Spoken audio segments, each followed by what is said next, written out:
Hi there, in this quick video I'm going to show you how to set up two-party signatures, and this is the easy method. This is the less official, very simple method. If you need this, and it's very easy to set up. So if you just need something signed, let's say it's a sales contract, for example, or a waiver or a permission slip or something like that that a client needs to sign and then you sign it, then what you can do, one of the two methods, is to simply pre-sign it. It's simple and it's effective. If you've got, let's say, advertising, right, and somebody's signing an advertising contract and they want something they can print out that has your signature on it, that looks like an invoice or something, then this is perfect for that. What this is not good for is anything sophisticated where you've got more than two parties, or if you want something official, let's say you've got a really high dollar contract, if you've got a $100,000 contract or something like that, then, or if you've got negotiated terms, then you probably don't want to use this, but this is a very easy method. Let me show you how it is, and then you can decide if it's right for you, because what you're going to basically do is pre-sign the document. So it's exactly the same in the real world as if you generated a sales contract and then you signed it before they did, and then sent it to them, and all they had to do was sign it, and then the whole thing is done. So the upside to this is there's nothing else for you to do. Once somebody has signed it, it's complete, both parties have signed, and you're ready to go.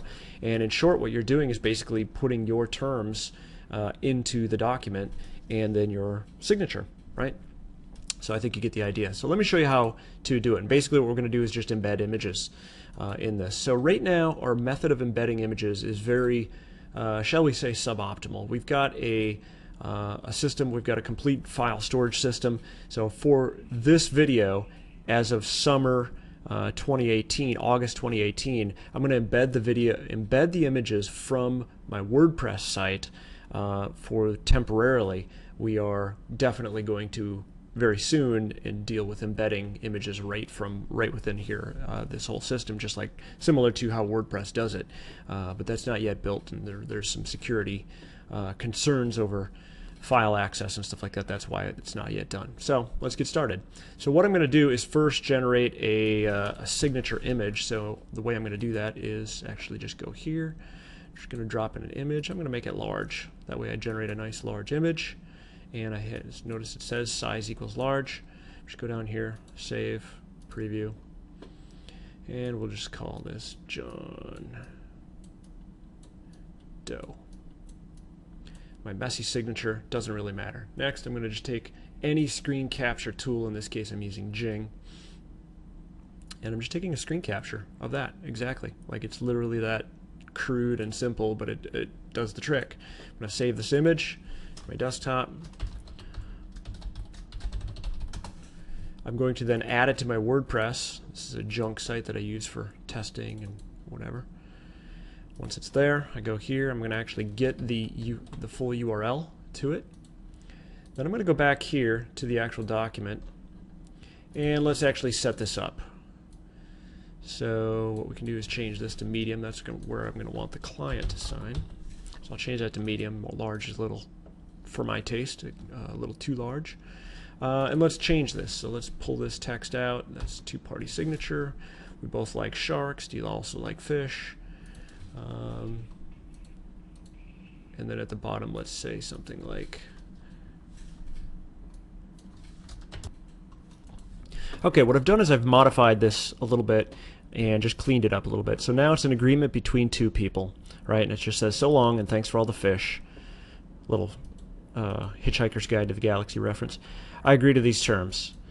And I've done this so that it looks a little more official. And then this string of 88888, this is just junk. It doesn't matter. What I'm going to do is I'm going to go up here to source code, and I'm going to replace that with less than image img source src equals quote, whoops, the full URL to this image, which looked signable, and then end quote, and just like that. And that's what it's going to actually embed the image as a signable looking image that isn't actually signable. And this signature doesn't match my real world signature, so it's not going to really matter. So it's not as official, but doesn't really matter. It's pre-signed, and the upside to this is once I get this, it's done. right? And I could make this whatever size. So if I made this medium, then it would exactly match the size of this. And right, and then I could even put my name in here. Let's say I wanted to, right, put my name above the John Doe.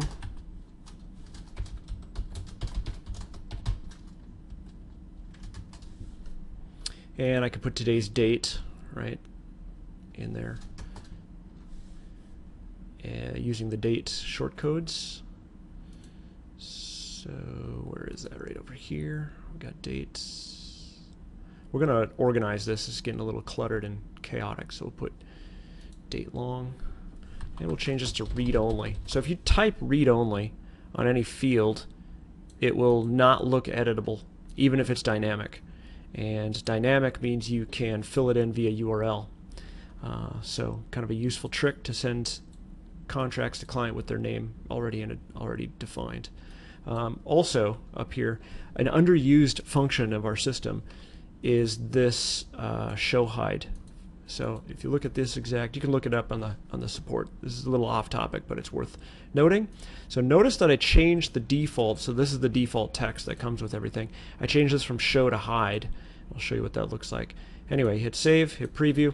So now what it looks like is that this has already been signed by me. Notice it's got the date, right? The full date with the day of the week and stuff like that. Notice this does not look like an editable field. And that's because even though it's a field of information, it has this read only. So you can actually do that on any field if you wanted to. And that's useful for things like sales terms. So if I wanted to pre-fill the name, then all I have to do in the URL up here, it's another underused great trick, name equals John, and then to get the space, %20 Doe. Now if I reload this, notice John Doe is pre-filled into this. And so if I chose to make that read only, right,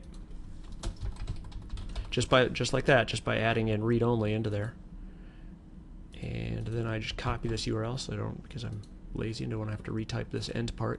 So notice now it says I John Doe, and it does not look editable, and the width is based on the actual text. It's just displaying the text. So I think you get the idea. Do you also like fish? This is the conditional logic. So this only shows if somebody's clicked yes. If they click no, or they don't answer it, then the fish part doesn't even show. That's just, it's really powerful. It's an advantage that electronic signatures have over paper signatures. So anyway, here you can see this. So once this is signed, it comes in, it's going to have all of this image in it, and therefore it's already signed by you. So for things like advertising contracts, this is a great way to go. If you're looking for the more official method, then I will have a separate training about using roles, and everything is based on roles. And basically what you do is you define a role, and let's say it's a worker and an employer. And what you do is say, okay, this person is signing as the worker, and they can only sign the worker fields, and this other party is signing as the employer, and they only can sign or modify the employer fields. So that's a whole role-based system, and we can also set up automation so that the worker signs and then it automatically goes to the employer, and then it automatically goes to a temp agency, for example. Now, because of all that complexity, it is more complicated to set it up. If this system in this video works for you, if you think it'll work for you, then I encourage you to try it just because it's easier to set it up. And if you want to try the official method, then look for our training on multi-party and role-based signature. Thanks for your interest in SwiftCloud. Welcome. If you have any questions, then contact us through the support system, and we'll make another video just like this and put it online, so we only have to answer the question once.